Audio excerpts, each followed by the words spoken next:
Today we're digging into a really fascinating classic from way back in 1910. It's called The Science of Getting Rich by Wallace D. Wattles. Now, this book makes a pretty bold claim that getting rich is an exact science, kind of like algebra or math. So, what's the secret formula? Well, let's dive in and find out. Right off the bat, Wattles wants to completely change how we even think about wealth. He says that wanting to be rich isn't about greed. It's actually a natural and, as he puts it, praiseworthy desire for a bigger, fuller life. But what does he really mean by a rich life? And this is where it gets really interesting. For Wattles, being rich isn't just about the money in your bank account. Nope. It's about having the resources you need to fully express every part of yourself, your body, your mind, and your soul.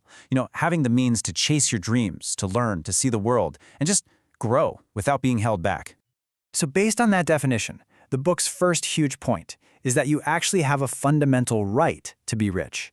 He even argues that it's almost a duty to yourself. Because think about it, you can't really give your best to the world or fully develop your talents if you don't have enough resources to do it. Okay, so how do you claim this right? This is the core idea of the entire book. It's not about your job, your talent, or how much you save. It all comes down to a very specific mindset he calls thinking in a certain way. So Wattles basically throws out all the common beliefs about what makes someone rich. He says it's not about where you live, what you're naturally good at, or even being super thrifty. He argues that the one thing that makes all the difference is this methodical way of thinking and acting that, and this is key, anyone can learn. All right, this slide gets to the heart of that certain way. The book suggests that there's this universal, intelligent, formless substance that everything in the universe is made from. The big idea here is that this substance creates whatever we impress upon it with our thoughts. So your thoughts literally have creative power. Now, before you can go any further, Wattles says you have to accept these three ideas as absolute fact.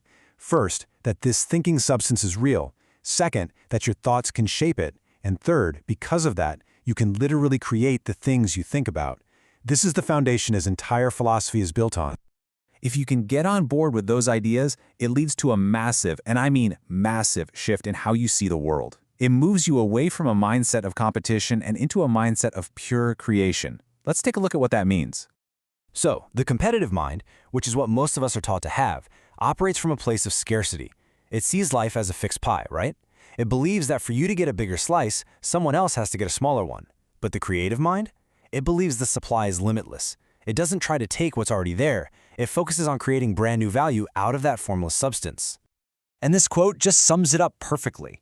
Your goal isn't to beat the other guy or fight over the existing pieces. It's to bring new wealth, new opportunities, and new value into the world, which actually ends up helping everyone. Okay, I know this all might sound a bit out there, a little theoretical.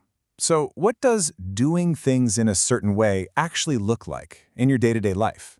Well, the book lays out 4 really clear principles to follow. So let's break down these 4 pillars. It all starts with forming a crystal clear vision of what you want. Then you have to act on it with purpose, doing everything you can do each day without hesitation or doubt. The third pillar is gratitude. Wattles believed that being thankful keeps your mind connected to that creative energy. And finally, you have to always give more in use value than you take in cash value.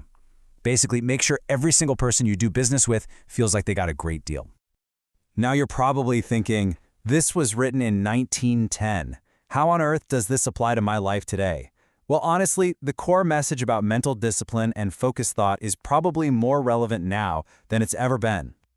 This quote really hits home today, doesn't it? I mean, in a world filled with endless notifications, bad news, and comparing ourselves to others online, trying to hold a clear vision of what you want when everything around you screams the opposite, that is hard work. Wattles calls it the hardest work there is, but he also says it's the most important. So, let's bring all this home with one final thought. The entire process that Wattles describes, this whole science, it all kicks off with one single powerful shift in your own thinking.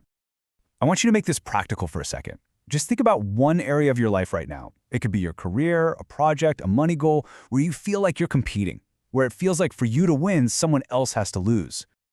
Now, what if you could just reframe that? Instead of thinking about how to beat someone else, what if you just asked yourself, what new value can I create here?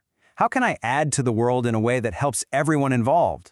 According to Wallace Wattles, that one little shift in your thinking, That is the very first step in the science of getting rich.